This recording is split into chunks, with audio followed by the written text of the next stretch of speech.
to another video. The interior of the Audi is not finished, but it's way better, and I think it's a good moment to start working more in a little bit of details. And I think it's a good idea to give a paint in these wheels, you know, because they are not looking so good. I already did this before in the Volkswagen Polo restoration, and to be honest, the wheels that I restored for the Volkswagen Polo, for me, it's one of the best jobs I ever did, because the wheels that I bought for the Volkswagen Polo, it was like destroyed, and these ones are not so bad.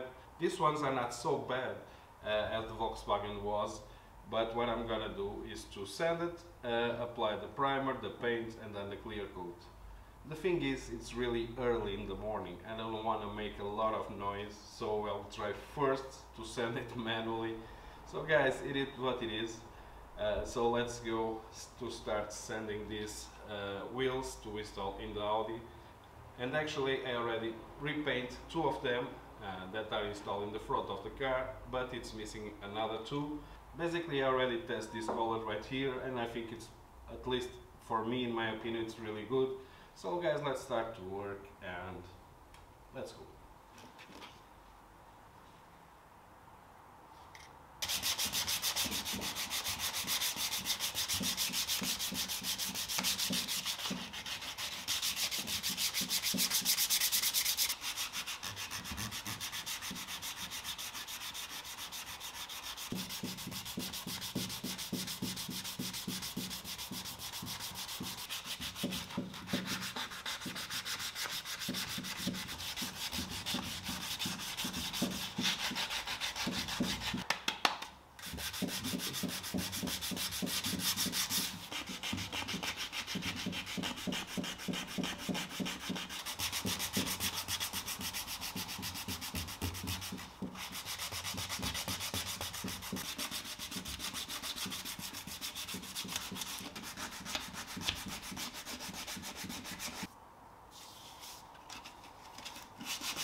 So guys, today is another day. Maybe it passed 4 days, 3 or 4 days, I don't remember very well, since what you saw in the video until now. The thing is, I stopped because I went off of primer, then I realized that I have a few scratches and I fill it with a bit of body filler, this one over here. Guys, this one is polyester. I have this one also, this is metal filler, but I believe for these small scratches that I have here, don't make any sense to use this, because this is really strong and it's really hard to sand. So I use the polyester one, which is really good, and I already used it before many times. Actually, it's like in the end. And I have a new primer. So I fill it a little scratch that I found after I applied the primer. Now what I'm gonna do is to sand this again, apply the primer, then the paint, then the clear coat. So let's go, guys.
So guys, the wheel is ready. Now I'm gonna show you the difference in the car. I will assemble this wheel in the car. It's missing this center cap that actually I have to buy two. I have two that are damaged, but I will put one right here to show you the huge difference between the old one that is in the car and this one. And guys, as usual, see you soon. Stay tuned.